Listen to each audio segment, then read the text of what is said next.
Mari kita bicara apa adanya. Ini bukan sekadar wacana pencopotan Wakil Presiden Gibran Rakabuming Raka. Ini sabotase politik yang dibungkus dengan embel-embel keprihatinan nasional. Padahal yang sebenarnya terjadi, sakit hati yang tidak selesai, dendam politik yang belum tuntas, dan ambisi kekuasaan yang kelewat lapar. Purnawirawan yang dulu dielu-elukan karena jasa, hari ini malah jadi alat. Alat dari siapa? Dari Anies Baswedan, yang masih belum bisa terima kenyataan kalau mimpinya jadi presiden dipatahkan rakyat lewat kotak suara. Dan parahnya mereka berkoar-koar seolah-olah sedang menyelamatkan bangsa. Padahal yang ingin mereka selamatkan cuma satu, kepentingan politik Anies dan jaringan antek-antek Yaman yang berdiri di belakangnya. Ya, ini bukan bualan. Kita tahu betul arah aliansi politik Anies selama ini. Dekat ke tokoh-tokoh Islamis transnasional, sering memanfaatkan isu identitas. Dan kini mulai memanfaatkan wajah-wajah tua dari militer yang sudah pensiun dan kehausan panggung. Mereka ingin Gibran diturunkan, hanya karena ambisi Anies ingin naik lagi. Mereka ingin Gibran disingkirkan, padahal konstitusi tak pernah memberi ruang untuk pencopotan hanya berdasarkan selera dan opini kelompok kecewa. Sekarang pertanyaannya, sejak kapan dendam pribadi bisa jadi dasar mengubah susunan pemerintahan?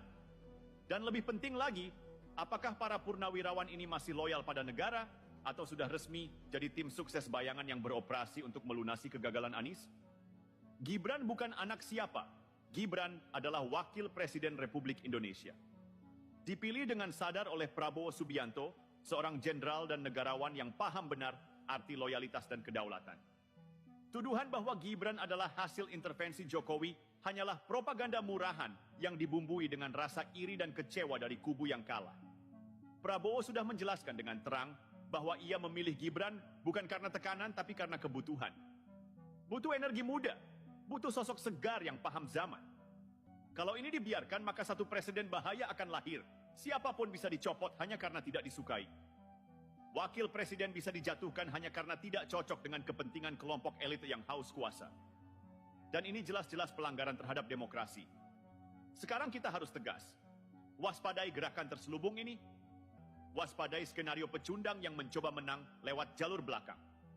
Gibran adalah wakil presiden. Titik, ia sah. Ia konstitusional. Ia dipilih rakyat. Dan ia akan menyelesaikan tugasnya.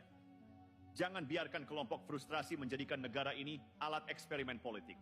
Baik, kita masuk ke bagian yang lebih dalam, lebih tajam, lebih jujur. Karena hari ini publik berhak tahu siapa sebenarnya yang bermain di balik layar.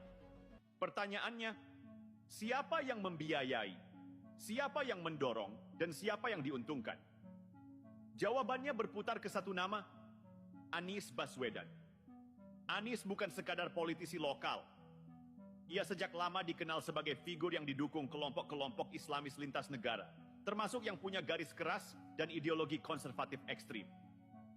Banyak dari jaringan ini punya basis pemikiran dan aliran dana yang bersinggungan dengan poros Timur Tengah, khususnya Yaman, dan beberapa dari mereka secara aktif menyusup ke dalam organisasi sipil dan militer pensiunan di Indonesia.